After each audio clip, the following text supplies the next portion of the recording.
the Valley Current.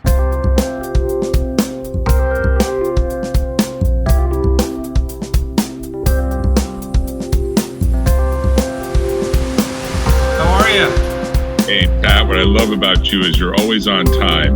No. I'm always early. Yeah, you're always early. Oh, yeah. Early, which is like being on time plus. Listen, I don't even go on about this, okay? But I broadly had a lot of respect for you. But when I found out about that RV, oh my God. It took it to a new level. Because we've got the Starlink on the roof and we've got solar panels on the roof and we're trying to figure out how to create like a water filtration system. This is like Plan B plus, because the world could change. The world could change dramatically here. It could really change dramatically in many ways. So let's talk about what's about to happen. So I found out actually yesterday, but I got confirmation today that Elon Musk has officially affirmed artificial superintelligence will arrive either this year and for sure next year. And so if you think about what that means, for example, let's imagine that what is the very first AI retail product? Well, it was ChatGPT. Okay, so it went from a $1 billion valuation in 2018 to a $300 billion valuation recently. And that is legitimately the first retail product. Yeah, at least, yeah. Okay. At least 300 billion, yeah. Yeah, well, that was the April funding was 300 billion. That's what we know.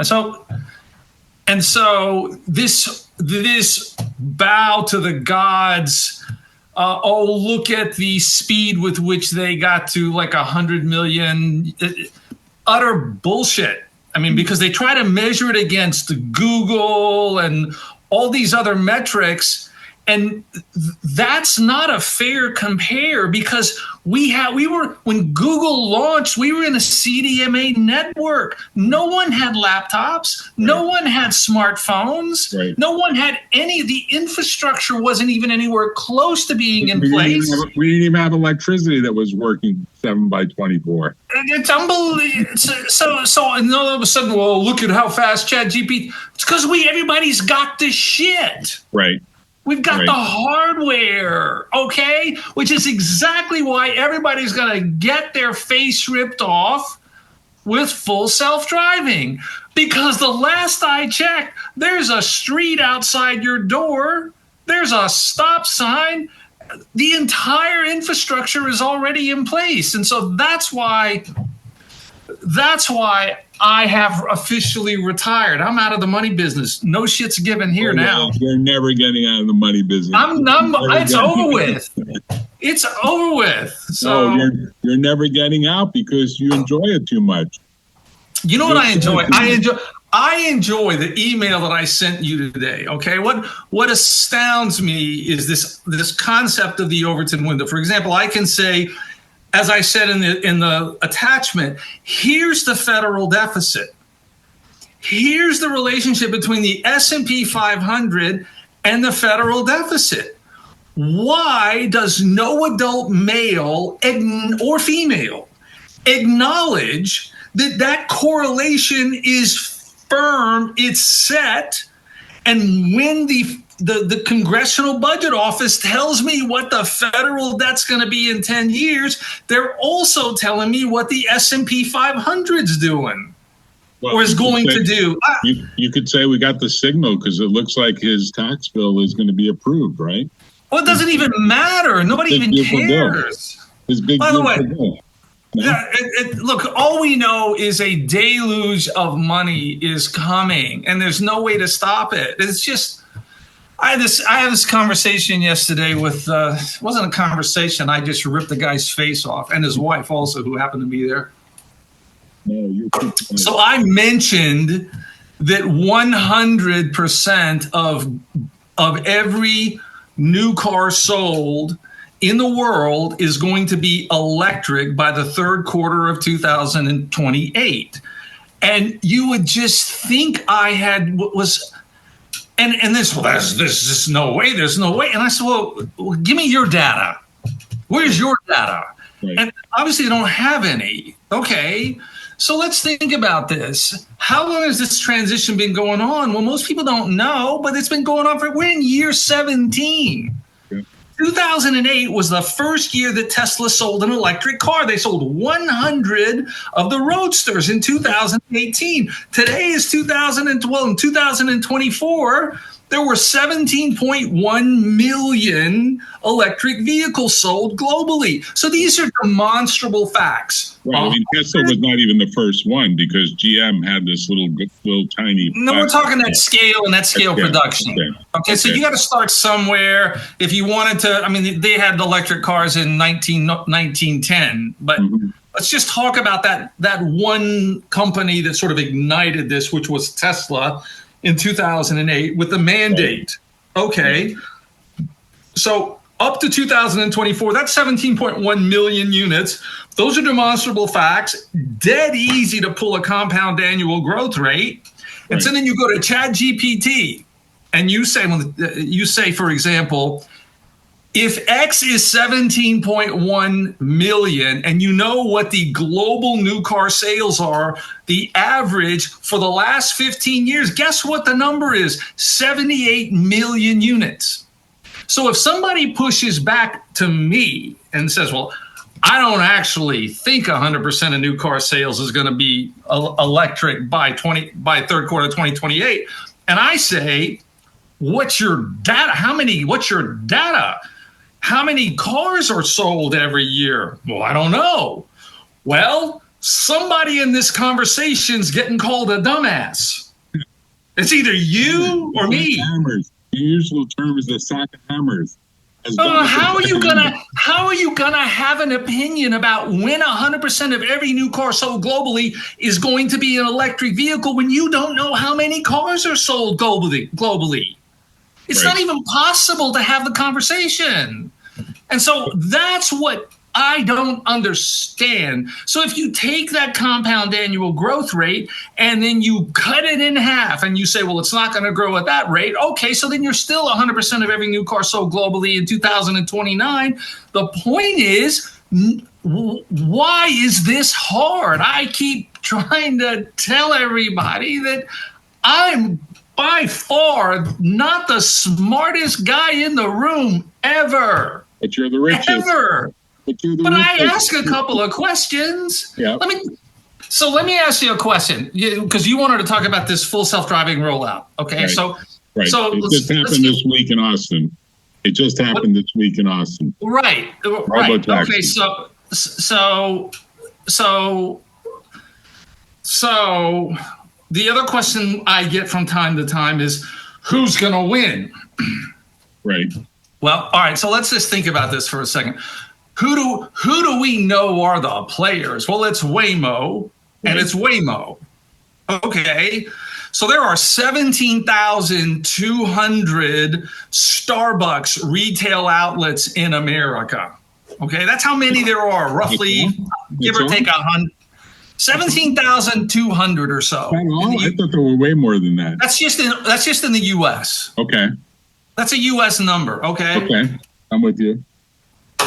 If I had a conversation or tried to have a conversation about 1,500 of those stores and tried to project Starbucks prospects only on the back of the 1,500 stores, it's an idiotic conversation. Right. So why is anybody even having a conversation about Waymo? They don't exist. They are irrelevant. It's like, why are you even talking about Waymo? It's not even important. And why is it not important? It's not important because out of the Gigafactory in Austin, 5,000 Model Ys fully RoboTaxi capable right now per week come out of that factory. If you take 5,000, let me get my calculator. Yeah. That's 20,000 a month. Right. $20,000 a month, and all Tesla's got to do is put a little sticker on there that says RoboTaxi and put it in the fleet. Okay. The Fremont factory shits out $7,500 a week. Okay. So you're talking the capacity to flood the zone with robo-taxis at 650,000 a year just in USA production, or 1,500 of which Waymo doesn't even manufacture. And so now, it's just an absurd conversation. That's why I don't have them. Okay, that's why I don't have them. And so suddenly you start to think about, well, how is this going to play out? Well, it's going to play out really fast, because what you always talk about when you're talking about transportation is lane density. You only care about lane density. So all he's going to do is flood the market in Waymo markets, because Waymo's pricing now relative to Uber. Uber goes away in those markets. It's not possible for Uber. It's not possible to get a guy to take his car and drive around all day when no one's going to book him. So all he's gonna do is never leave the RV park again. He's gonna stay home. He's gonna talk himself out of that meth pipe every morning, and by noon he's gonna break down and he's gonna go ahead and because that's what you do at an RV park. You know that. That's why you bought an RV. There's actually a lot of amenities in those RV parks. You'd be amazed at the things you can do. Listen, I don't even want to know about them. Let me ask you a question. Don't you think that Uber is going to try to say to all these governments all over the world, hey, look, we're like a security force now. Basically, we're not drivers. We're security guards, and we're basically a double protection for whoever it is that wants to get in the robo-taxi, that will move the bag because someone's got to put the bag into the trunk. Sometimes the Uber driver does that for you. You'd be amazed. Actually puts a roller bag in the trunk. And he does greet you. And he does do what kind of receptionists do. And with all of these restaurants, they can have robots at the front desk, but they have people at the front desk instead of greet you and take you to the table. They can have a little rolling robot do that. But they think, no, it's nice to have people meet people. And it's not nice to have people ever. No, ever. Don't you think Uber will be the major force to say, look, it's too fast, it's got to be proven out? Uber is a piece of software. How are you going to ask a piece of software that question? No, but I'm saying Uber is going to say to government, look, Uber doesn't exist. They don't exist. No, it will stay around for a while, Pat. Don't you think? Why would you care? Because it's just a way to say, in this automation, this notion that the automation is happening, it's happening fast. It's a good book I'm going to send you as a gift called Abundance. It's by these very left-wing guys, but they're basically saying the left-wingers are out to lunch. You talking about Diamandis? Yeah. No, not Diamandis. It's a different group. It's a really interesting book. I just finished it. It's the book that was co-written by Ezra Klein. Yeah, that's it. So if you were watching when you signed on, I was kind of looking sideways because I was trying to do my Ezra Klein imitation. Oh, okay. I missed that. Have you read it? Have you read it already? No, I haven't, but It's worth it. It's worth discussing, too, because he does make a point that we have so much government regulation, and it really is kind of a liberal thing, but it's also a Republican thing, too. And ultimately, it's like we have these inventions just flowing at high speed. It's amazing, the inventions on inventions on inventions on inventions. And I can tell you, my law firm partners, when I show them some of the AI stuff that's produced, they're like, their head spins and they say, no, this can't be. This can't happen. This can't work this way. This is going to change. Like, you're scaring me. I'm not going to be able to be a lawyer anymore. And then I showed, I think I told you the story. I have some issues with my knees. And I showed the surgeon the report that I generated off of the MRI and the x-rays that they sent me, because they'll make full disclosure. The guy's head was spinning. He says, this is 99% correct. He was shocked. He said, no one's ever done this before. No one's ever showed me this before. No one here at this clinic has ever told me that I can even do this. He said, I want your prompt. I want to know exactly what you did. Tell me all the, I did a very detailed prompt about who every issue Right. that I have. It's very detailed. I mean, I spent some time writing it. And the report that came out was like 35 screenfuls. And the guy his head was spinning. I just wish I had a video of it. And, we're moving very, very fast here. And I just wonder what Uber... So how fast are we moving, Jack? Well, pretty fast. Pretty fast. No. That's not the question I asked. Don't forget, like a good attorney, Yes. you always know the answer before you ask the question, right? So how fast are we moving, Jack? We're moving 10 times faster than probably... No. I'm going to tell you years. exactly how fast we're moving. Okay. I'm going to tell you exactly how fast we're moving. Okay. So if we can affirm that Moore's law imagined compute power doubling every 20 months, 24 months, right? That's what we've learned. It's what we've lived through. Right. Since actually 1946 when the ENIAC turned on. Okay. Right. And then in 1950, Alan Turing asked the seminal question, can machines think? That's what he asked. That's the paper that he wrote in 1950. Right. And so in June of 2017, the transformer architecture was developed by Google. The paper was released. Right. Attention is all you need. And so if you mark the end of Moore's law from June 2017, then we can say that Moore's law imagines a compound annual growth rate of 41.5%, because that's what a double every 2 years comes out to. Right. And so when Jensen Huang said in May at a presentation, Jensen said, and I quote, our machines, our power is growing at 1,000,000x every 10 years. Well, what does 1,000,000x every 10 years come out to? Well, it comes out to 300% compound annual growth rate. So we've gone from 41.5% to 300%, and that was from June of 2017 to May of 2025. That was the number that I used. I don't make shit up, okay? And so now, what is the number? Where are we at now? Because now June's almost over. Well, now we're at 1 order of magnitude every single year. So we're doubling it 1 order of magnitude every year. So what is that? That comes out to roughly 999% compound annual growth rate. So you go from May to 300% to June to 999%. And so where is that spread? Is that a pure growth rate? Well, no, because what do we have to imagine Jensen was talking about? Well, he was probably talking about hardware because he was holding up a piece of hardware. And so what you have to overlay then is the power and the melt up that happens with the software. And so all of a sudden you get this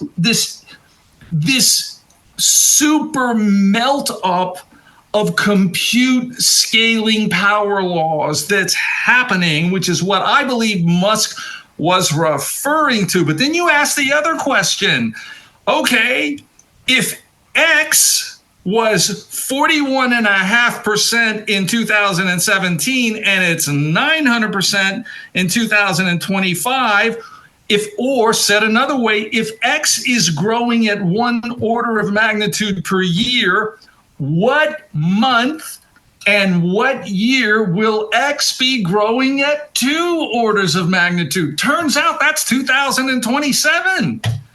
Okay?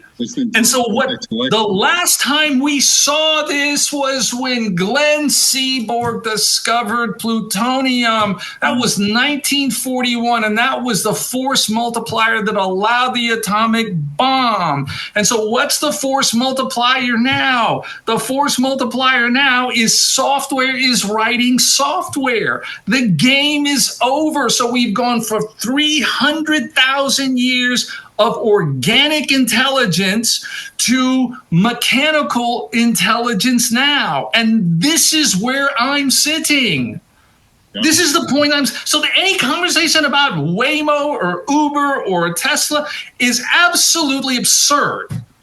Okay, a car delivered itself. It drove off the factory 2 days ago and drove to the guy who bought it, drove to his house. Right. And nobody's noticed it. Right. Nobody said, well, because let's think about it. If you and I can agree that one must be conscious to drive an RV. I mean, let's just Let's just imagine that is the baseline capability, okay? Consciousness is required to drive an RV. Sorry, we can't let you drive. You don't seem conscious. Well, if software can now drive your RV, then software is conscious. Right. Okay. But this is what we are. Right. And nobody knows how to frame it. They simply don't know how to have a conversation. So when I'm sitting around talking about I'm doubling my return for Tesla. Okay, so for the last since 2017, the stock was $14.25 on January the 1st, 2017. I never owned Tesla. I owned the transition to electric vehicles, which is broadly over with now. And so from then until now, my compound annual growth rate is 48%. So what kind of multiple am I going to put on Tesla when it's about to be the largest enterprise software company on the planet? The orders of magnitude bigger than Microsoft.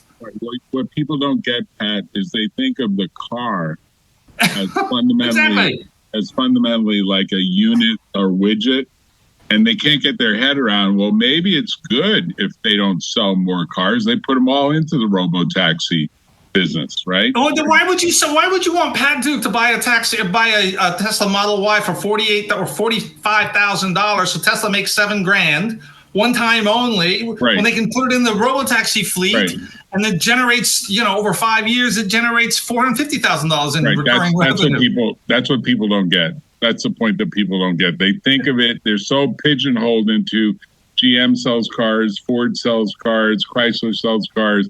It's all about the whole chain. I gotta tell you the story. It fits right in here. So I believe that it's valuable to still have a gas car or truck, F-150 Ford. So get this. This is a true story. I'm looking around for a hybrid. I already have a gas F-150, but I want the hybrid that has the battery because it gets better mileage, because gas will probably go to $26 a gallon by the time we see all these gas stations eliminate. I find a guy, he's leaving the country. He desperately wants to get rid of his F-150, almost brand new hybrid. He's willing to pay me $4,000 to get out of the lease that he signed, because he doesn't want to have to make payments on a lease for a vehicle he doesn't want to use. And he wants to leave for his job in Europe or Japan or wherever he's going. And I do the deal. I sign it up. Ford takes forever to do the transfer paperwork. That's a whole nother story. The way the truck is delivered is you call a guy who's really a broker, who finds a guy, typically Ukrainian or Russian, that has a rig, and literally within 12 hours, the Ukrainian Russian, I've got pictures of this, he calls me from the road. I got your vehicle. It's a little stormy here in Atlanta last night. There were a lot of storms, but I'm making pretty good time. I'm probably going to get to your place by about 11 p.m. in semi-broken English. I understand what he's saying. He says, you have to have cash ready to pay me because the broker already took his fee against the credit card. It's cash on delivery now. You know what's really going on there? This guy is running his business as a cash business, right? And literally, the guy gets there. I'm telling you, Pat, he took about 90 seconds to deliver this truck. The keys were in it. The manuals were in it. I said, this puts every dealership out of business. Literally, this is almost like, we're going to get to the truck driving itself at some point all the way from Atlanta. But this guy, I was trying to calculate how much gas would have been used if I actually flew to Atlanta. That would have cost some money. And then I drove the truck from Atlanta. I mean, I probably would have used as much gas as this guy was paid for his services. Of course, he had 4 other trucks that he was delivering on his rig, right? Because he's basically in the truck business. So he's making like $300 per unit, and he works at $1,200. That's his daily pay. Probably spends $200-300 on gas and maintenance and whatnot. He's trying to make $1,000 a day by the time he's done. I mean, the guy was like a workaholic. I just said to myself, I said to Lee, I've never had a vehicle delivered that fast. If I went to a dealership and tried to buy the damn thing, it would have been like days and weeks of red tape about, well, do you want the special undercoating? Do you want the wax job? Do you want the wheels to be polished? Oh, that's all extra. Do you want us to put the special anti-snow coating on it. Right. Like crazy shit that they try to sell you. No one wants to deal with salesmen anymore. No one. We are in a world where no one wants to be around people. I mean, I don't want to be around people. That's true. That's true. Lee said, I want a check button in Uber. If I take an Uber, I want a check button that says no music, no talk, no sound. Like she wants a check button that says, if I get into an Uber, the radio shouldn't be on. The guy shouldn't ask me, how do you feel, blah, blah, blah. It should just be like total silence, like a totally silent Uber ride. She'll give that guy 6 stars for that. The reason she's gonna, and you and Lee will only use Tesla is because, first of all, you're gonna have a Tesla smartphone connected to Starlink, number one, and number two, you're gonna speak to you're gonna order it over the phone, the RoboTaxi. Right. It's gonna you'll see they'll be all over your area. It'll show up in 3 minutes. Right. Your phone will automatically be synced to it, so you get in it and the screen's already gonna show your email account or whatever TV show you're watching. It's gonna go right on there. I mean, that's gonna be our world in 12 months. I mean, once again, I don't even know how to say it, but this guy is going to manufacture at a run rate out of Austin 500,000 units a year of cars that don't have steering wheels, brakes, or gas pedals. I don't know how else to say it. That's probably going to be a big deal. I don't know. I thought they were putting steering wheels in it just to make people feel like, there's not going to be a steering wheel. In the cyber cab, there's not going to be a steering wheel. Okay. No one gives a shit about your feelings. Okay? You want a car? No, but what I thought what some of them might do is put the robot, whatever they're calling that robot, behind the wheel of the RoboTaxi with some sort of fake moves on the steering wheel, and then sell the robot. What's the name of the robot? Guardian?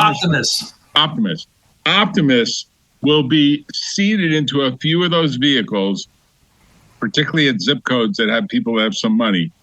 And Optimus will look like a real human being, and his or her, whatever it is, hands on. There's not even a back seat in these RoboTaxis. There isn't? There's no back seat. There's only 2 seats in the front. Okay. There are 2 seats. I thought there was like even a table. Right now they're using the Model Y. Model Y, right? That is a back seat. That's just a normal Model Y. Right. It comes off the production line. With the steering wheel. With the steering wheel. Right. It's exactly like every other Model Y. Right. But starting this time next year, they will be rolling out the official RoboTaxi that has gull wings. Right. It only has 2 front seats. There's no steering wheel, no brake pedal, no gas pedal. Okay. So do you agree? Do you agree if this works? No. It already works. Okay, when it works, it works now. Okay, when it at scale, right, provably works, and massively. It provably works now. What are you talking about? Okay, massively is densely delivered. So basically, Uber's out of business. Lyft is out of business for sure. Uber's out of business next. Presumably, Waymo's out of business too. Waymo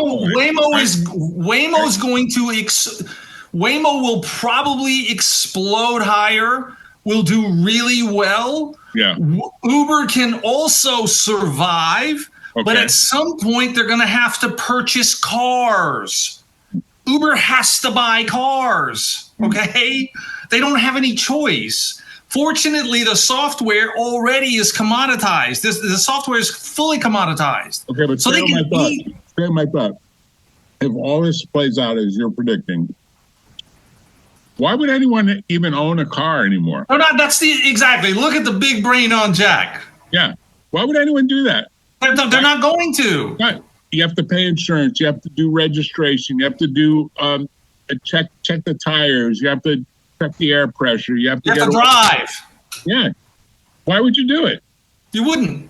I mean, the only reason I could think is, well, it doesn't have a bike rack on it and you want to move a bike.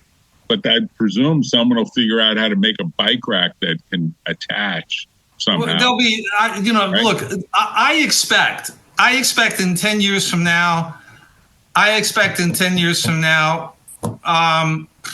there'll be more than one company making those cars that don't have steering wheels. Right.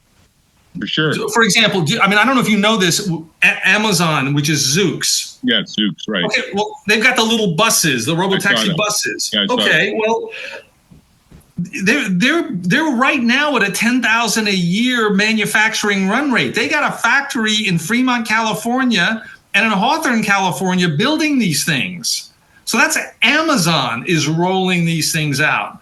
So what'll probably happen if you need a bike or you order a Zoox instead of okay. So I just do not think the viability of a human driver exists. You can't make the case for it anymore. So I even think my community where I live now in 10 years will ban human drivers. I think that what's going to happen is this city here, the little community here is going to, New Hope, Pennsylvania, they're going to say, look, it's fine if you want to drive, but your insurance is attached to your car, and we're going to charge you X number of dollars a mile to drive. For example, think about this car that was delivered in Austin 2 days ago to a guy. Right. He purchased a Tesla. Right. Tesla delivered the car to this guy. The car drove itself. Who insured? Like 27 miles or something, right? Yeah. Well, who insured the car? Because it's always a conversation about insurance. Right. It's never not So my guess is Tesla wrote the insurance for that car until the guy took delivery. Correct. When you get in a Waymo is taking responsibility for the actions and the accidents. Right. What's about to happen now in Tesla RoboTaxis, Tesla is taking responsibility, the insurance responsibility for the car. Right. And so what you're also talking about is a mass disruption in the personal auto insurance business. Look, I have a friend who lives in Dallas. His son is at the University of Texas, and he drives to Austin.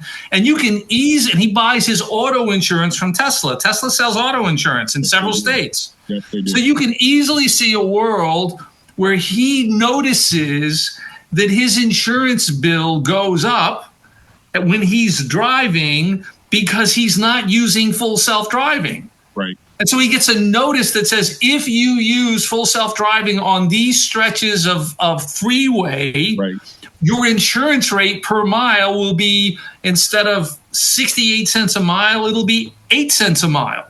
Right. So we're going to have a world where you get to opt in or out whether or not you want to pay more insurance just so you can impress your girlfriend or your boyfriend that you can drive. Watch me.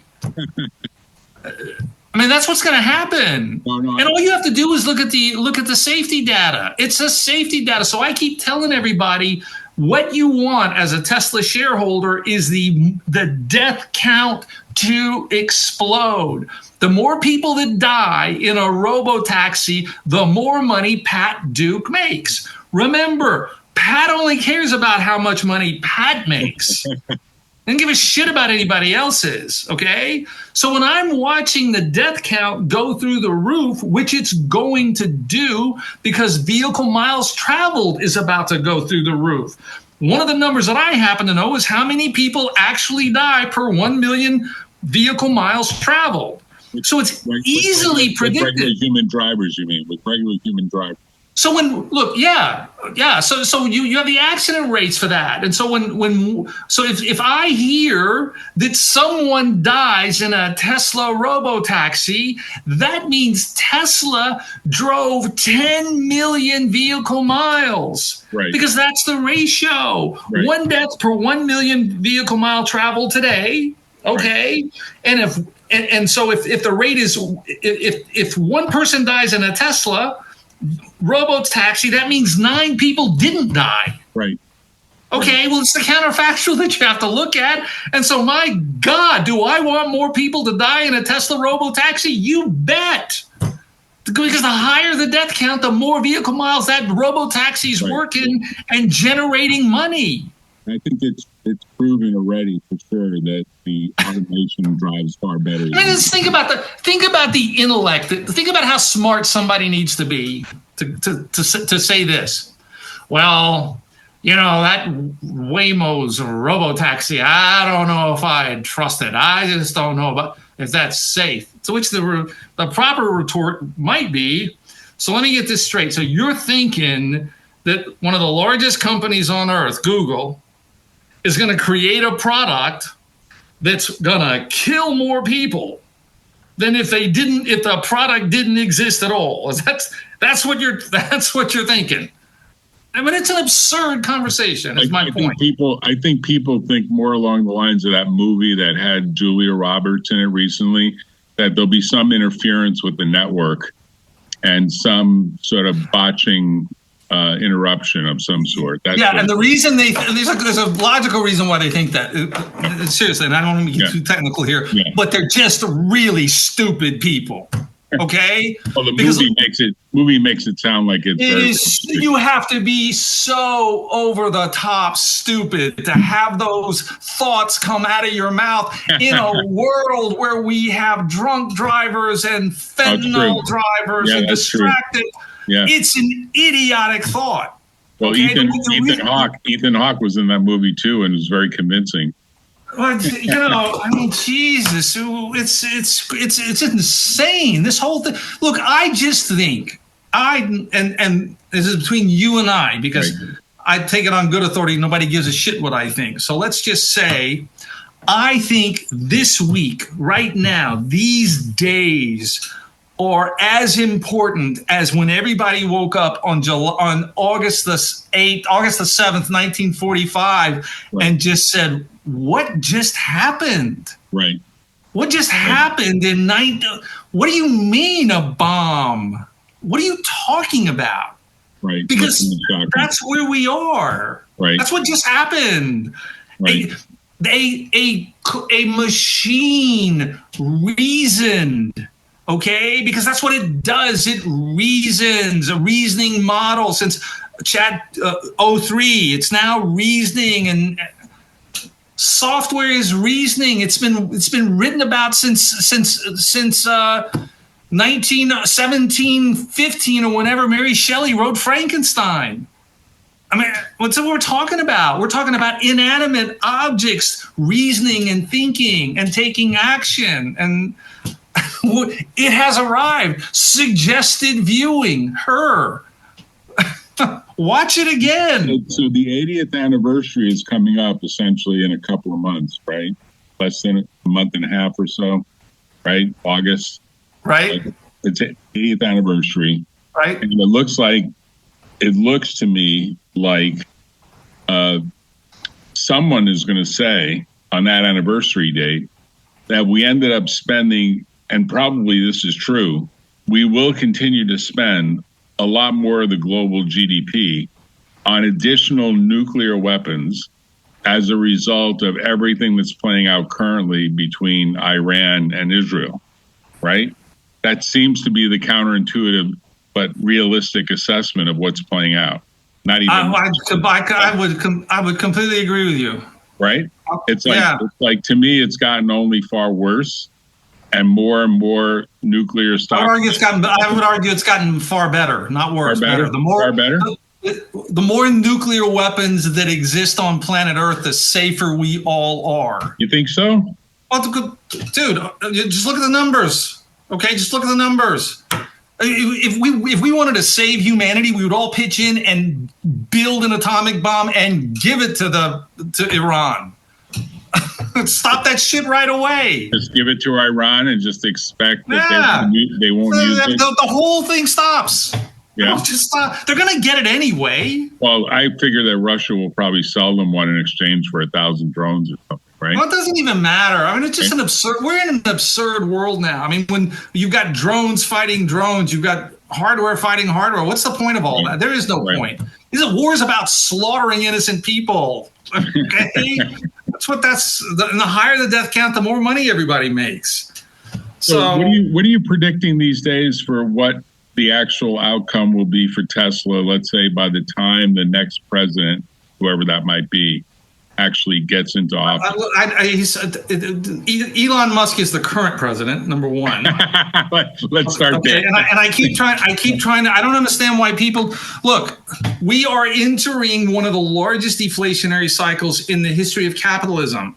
The amount of deflation that is coming at us is bigger than anything anyone has ever even begun to imagine. And that means massive amounts of federal debt is because capitalism can't work within a deflationary world. You have to have inflation. You have to have inflation. And if Jack Russo tells me that no one's going to own a car because the cost to drive 1 mile is dropping like a stone, just like the cost, and the proper analog is not car industry or anything like that. The proper analog is WhatsApp. When all of a sudden the price to make an international phone call went to zero, guess what everybody did? They made international phone calls. Right. So it's WhatsApp. So you have all of these convergent models that are that are just unbelievably deflationary. Look at the price of gasoline; it's dropping like a stone. I mean, 60% of every, and all you have to do is you say, okay, so what is the amount of electricity? What percentage of electricity by source does California generate from wind and solar right now? Well, it's 30%. The last thing anybody needs is natural gas. How about Texas? Wind and solar, 30%, up from zero in 2008. Right. So you've got these unbelievable tectonic shifts that are happening, which is why Jeff Bezos let's rent Venice. They've all run out of shit to buy. You've run out of shit to buy. Jesus, you got a Ford F-150. You got a frickin', it's because you've run out of shit to buy. So let me ask you, Tesla closed on Friday at 323, down 1.43%. What are you predicting for, let's say, the time of the election, which I guess would be November? No, I'm sticking with my $1,000 to $1,500 price target by year end this year. By year end? This year. 15, and then where do you go with that, say, by look. 2028? Look. All right. So what's the stock right now? What's the stock right now? 323.79. 323. All right. So 323. All right. So in November of 2033. Yeah. That's 8.6 years from now. Okay. I expect the stock to be $8,075, $8,000 a share. But that only reflects Tesla as a hardware company. That's our lived experience from 2014. This is shit I'm not making up. Take the price of the stock today, divided by $14.25 on which it was on January the 1st, 2017. Right. You get 24x. Okay, we'll take the price of the stock, multiply it times 24. That's $8,000 a share. 8.6 years forward, but I don't think that's the number. The number is going to be more like $16,000 a share, because I got to put a multiple on the fact that it's about to be the largest enterprise software company on the planet. So what kind of multiple am I going to put on that? Because the whole world still doesn't believe that the entire transition to electric vehicles is over. I mean, it's over. 25% of every new car sold globally will be an electric, will not have a gas tank at the end of this year. And that number's growing at 48% a year. So the whole transition to electric vehicles is over. So now it's an enterprise software company. So your number is 50x from where it is today. No. My number's at least 50x from here. 50x from where it is today in the next 8.5 years. No, in the next 8.5 years. Yeah. Because you're just using 8.5 because of 2017 forward, right? Well, I don't get to tell people what I really think because nobody cares, and I know that. And it doesn't even matter. The point is, it doesn't matter. But when I'm having a conversation with a couple of our clients at Hilti Wealth Management, right, sometimes they'll say, well, what do you think? They'll ask that, what do you think is going to happen? Right. And I'll say, well, your lived experience is 24x. That's why you're rich. Right. Okay. That's your lived experience. And then I asked them, do you think that can happen again? And their answer is, well, I sure hope so. Right. To which I say, that ain't the question I asked. Right. Right. Is it reasonable to imagine that that's going to happen again? Well, yeah. And you would say further that prediction does not depend on Musk killing himself, moving to Mars, getting. I don't even care about Musk. It doesn't even matter. Musk doesn't matter. Why? He's not even relevant. Well, people think here's how you know he's not relevant. How do you know he's not relevant? Because he does nothing that other people aren't doing. Right. Everybody's making electric vehicles. There's nothing hard about making electric vehicles. Everybody has full self-driving software. There's nothing hard about that. So why does he even have to be there? Well, he doesn't. It doesn't even matter. Well, he's a cheerleader, right? He's kind of a cheerleader. Look. I don't even care. I just think that I must put a multiple on this transition to Tesla as an enterprise software company. What do I do? Because I don't. It's not a shitty EV maker anymore. Right. Okay. What kind of multiple do I put on the fact that it's an enterprise software company? Well, guess what? I don't know. Why do you think Kathy Wood sold some of her shares in ARK? Because she's got caps on her portfolio. She can only have 10% of once. Oh, is that right? I didn't know that. She doesn't. Yeah. She can't be all in. No, she 10% of anything. She can't have a holding over 10%. What did that just get said in the documents, or that was her? When her ETF was founded, so no one holding can be over 10%. Oh, okay. And so whenever Tesla, whatever, or the rest of the portfolio, she has to constantly adjust. Okay.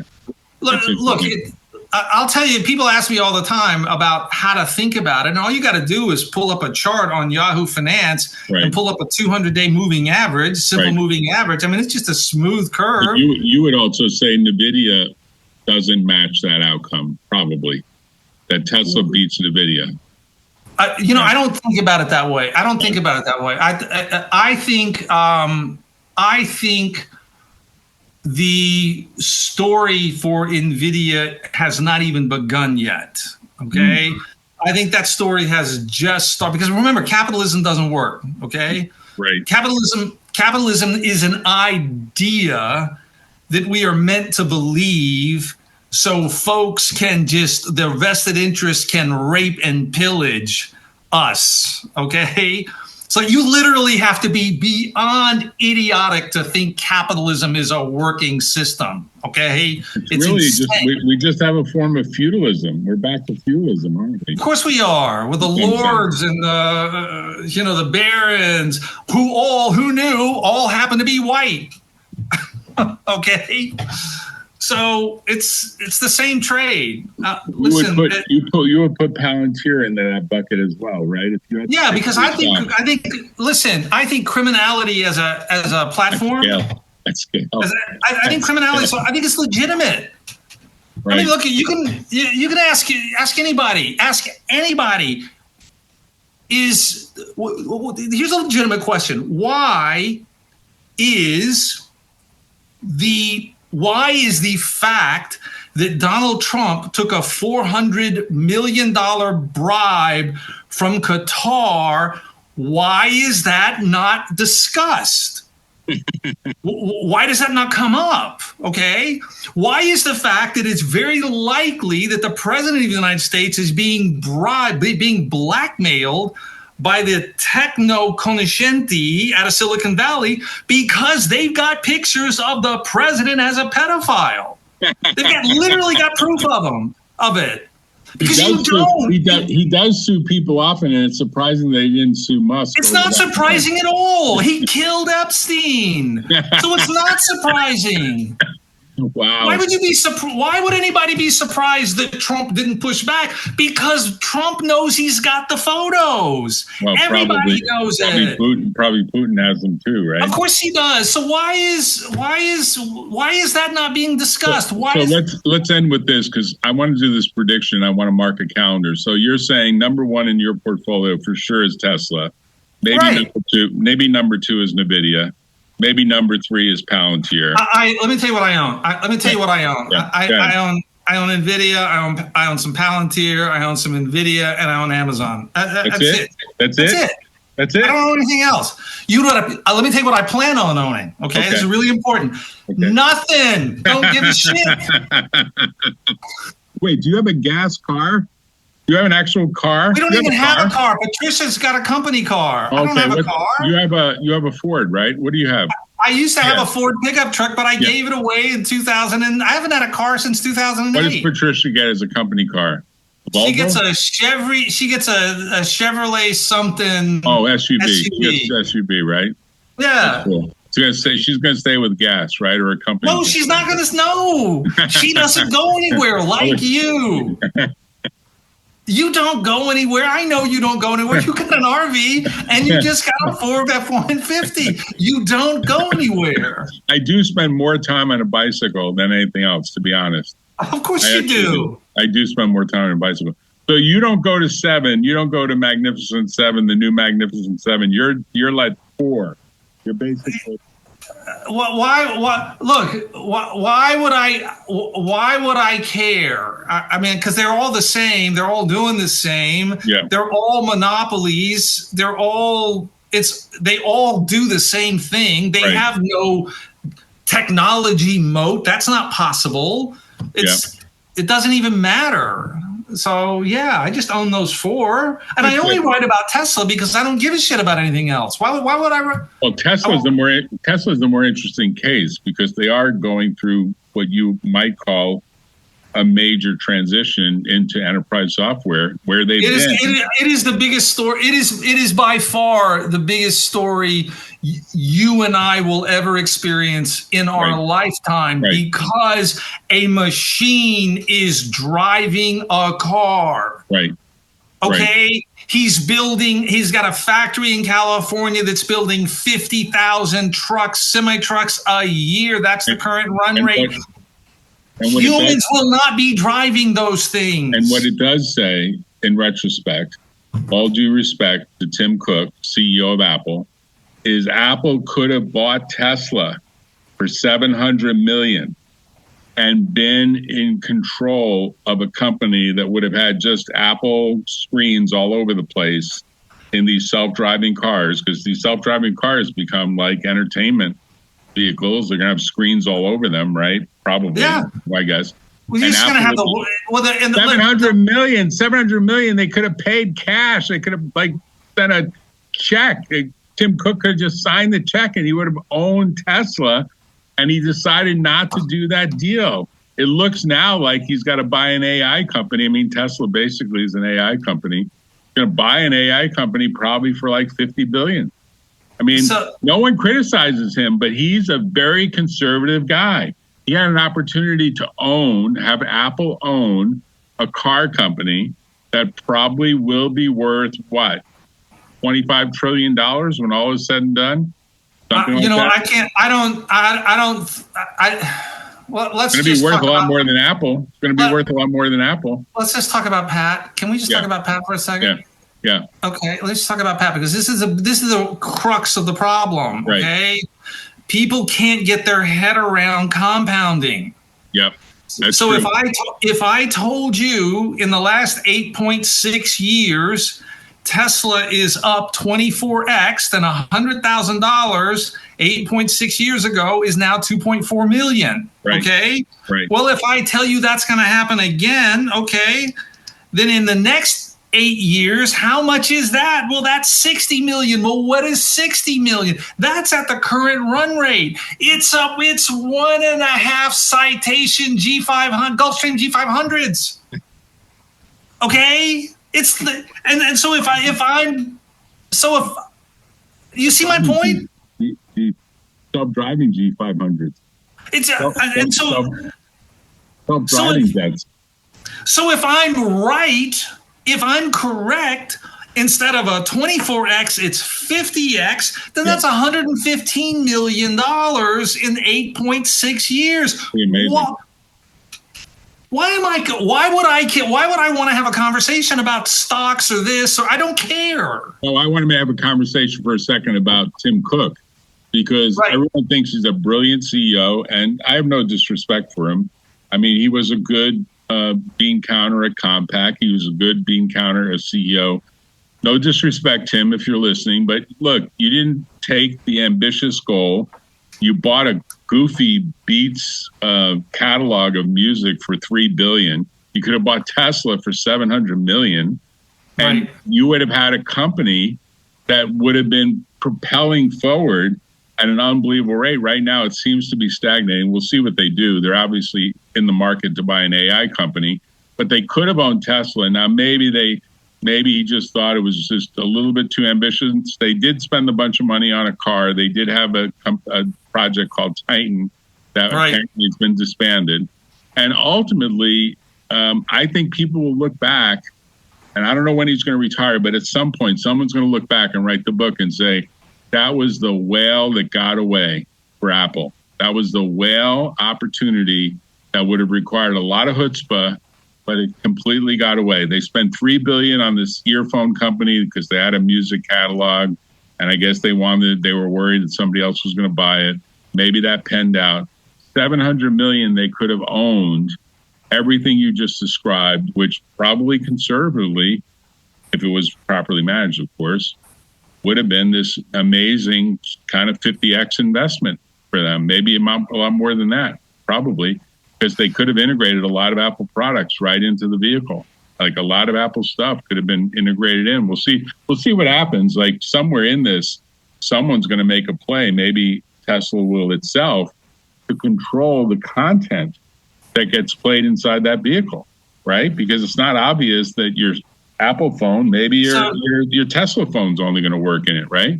Well, if you watch some of the videos, some of the guys that were doing the test rides over the weekend, what's really interesting is when they get in the car, their smartphone immediately syncs with the Tesla car. Yeah, that's good.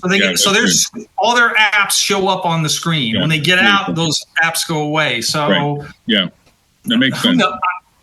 Who knows? I mean, the one thing Ford did correctly with the F-150, they assumed that most of their buyers are living and working out of their truck.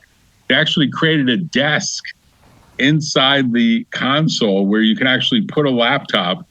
And by the way, the guy was driving that was delivering on it with an F-650 or whatever is the big dually version of that pickup truck. And the guy's watching a movie. When he pulls up, he's got a screen with Netflix on. He's driving, whatever it is, 700 miles, and he's watching a movie on Netflix. Of course, it's a Russian movie that he's getting. And so you wonder why human driving is so dangerous. Right. That's why I said to him, he said, I watched 4 movies. I mean, in sort of the Russian slang, he was telling me what he did. He said, this is an easy drive. The rain made it a little difficult for him, but hey, he got the vehicle there. It wasn't smashed up. It was great. I mean, it didn't have a scratch on it. It was great.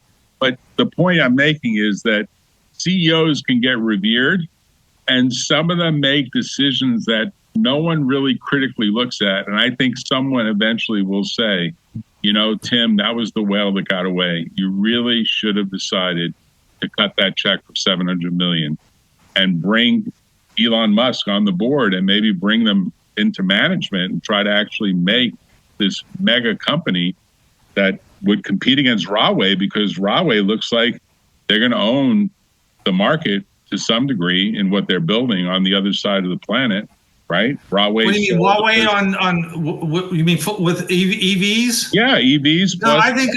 Look, you're gonna. Here's what our world's gonna look like. I'm 100% convinced of it. All you got to do is go into Best Buy and go to the computer section, and that's that Xiaomi, Huawei, BYD. Those are the new dominant automobile makers in the world. Period. End of story. At a fraction of the cost. Yeah, a fraction of whether or not Waymo joins, I don't know, nor do I care. But anybody can get in the business. You just have to buy electric vehicles. Right. And then so it's the ease of entry is just really extraordinary. But the total addressable market is massive. It's 10 trillion miles a year driven, vehicle miles traveled. So there's room for 40 massive players. So last question, Pat. Do you think for a second that Tim Cook looks back and say, man, I made such I don't think Tim Cook has ever given a shit. Why would he care? He's transcended money. Look, I'll let you go with this one thought. And this is the one thought that I really, really want to impress upon everybody with. We are entering a step change of returns. All of those shitty returns from the S&P 493, all global returns are now going to consolidate in these 7 and 8 companies.